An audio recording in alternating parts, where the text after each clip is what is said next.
The next poet reading tonight is Piotr Gwiazda. He's the author of Bulgarian Streets, as well as Messages, Poems, and Interview. He is currently on leave from UMBC, and he's the visiting scholar in the Humanities Center of the University of Pittsburgh. And one of the cool things about being the editor of Smartish for like a decade and a half now is that sort of organically people come back into our lives, obviously through poetry. And Piotr's one of those people. He read for us some little bit ago in Baltimore with Cale McGrath, and he had a full-length reading. And that was the first time I had met him, and but I've always admired his poetry. It was great to see him read, and it was exciting for me personally when he said he could come to New York from Pittsburgh to read for 5 minutes. So it's great. It's great to have Piotr back. I wish you could read for 30 minutes, but here we go. Yeah.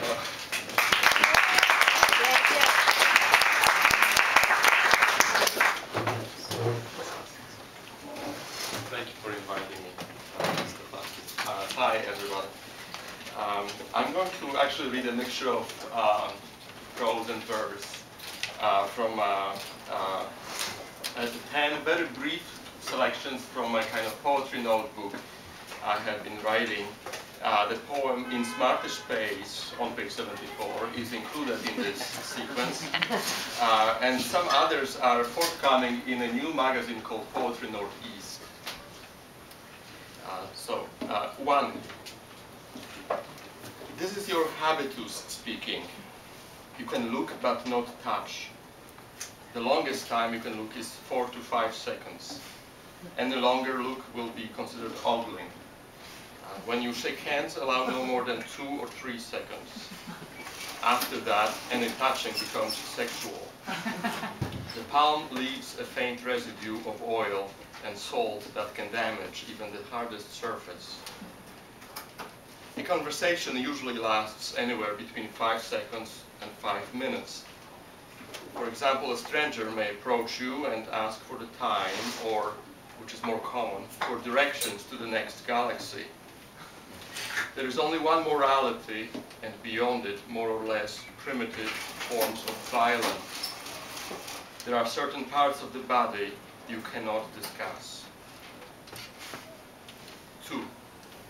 The tree of liberty must be refreshed from time to time with the blood of patriots and tyrants. It is its natural manure. Jefferson. By the same token, terrorist attacks, shooting sprees, energy crisis, etc.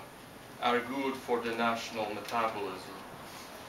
Where were you on September 11? Governor O'Malley orders flags to be flown at half-staff. General Petroleum offers a rare apology.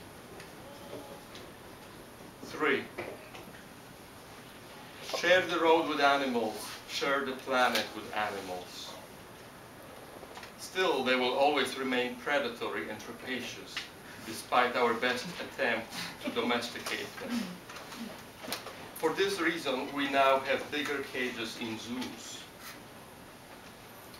What a disgusting, vile-looking fly.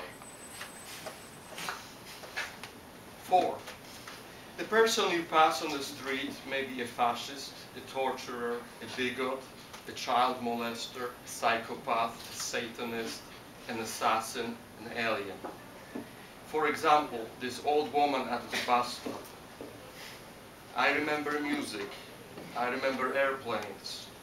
I remember when people actually swam in oceans. You keep on walking, your fists clenched intelligently. 5. A dog ran up to him, started to lick his face. Everyone should have their own pet, especially one from a shelter. Everyone should have something to stroke, fondle. 6. We don't want old people with their ugly clothes and absurd cocoon sunglasses on our fast-speed boats. Let them stay at home and collect anniversary coins. We have the right to our amusements, our orgasms. We don't want fat people to sit next to us on a plane. We don't want the homeless to sleep all day on our newly repainted park benches. The smell their bodies produce. When I say such things, I know I sound like a... We blame the fat for being fat, the homeless for being homeless. The homeless know this. They return to their houses, remove their rags, take a shower. They put their money in a jar.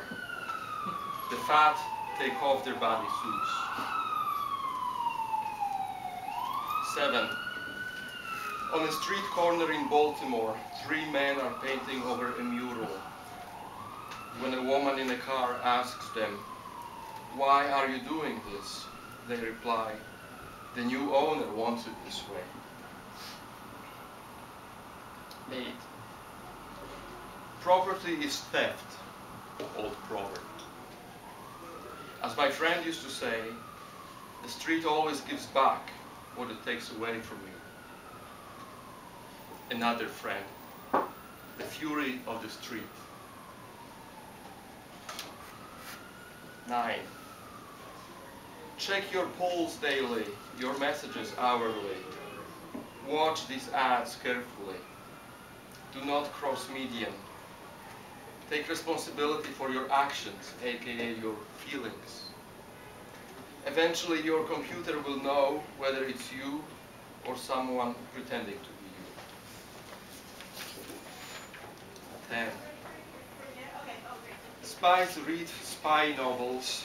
Football players play football video games. Firefighters fire petards at a political rally in Seville, 2010. In the US, politicians hold a Gulf Summit, 2011. Put politicians on minimum wage and see how fast things change, says a graffito on the internet. In the museum, white dots on a white wall. We thought this was part of the stunt. TV reporters talk only to each other. Back to you, Anderson. In the movie, a flight attendant takes over for the pilot who has suddenly fallen sick. First, the candidate engaged in a debate with his foreign policy aide, then the 2 men switched sides and argued opposite positions. Is this real world or exercise? Confusing fiction with reality, I once punched a guy who had insulted me in a dream. I once dropped a lighter into a sewer, and as I was trying to recover it, I remembered that I had watched exactly the same scene in Hitchcock's Strangers on a Train. What does green room mean? I've never seen so much real world stuff happening during an exercise.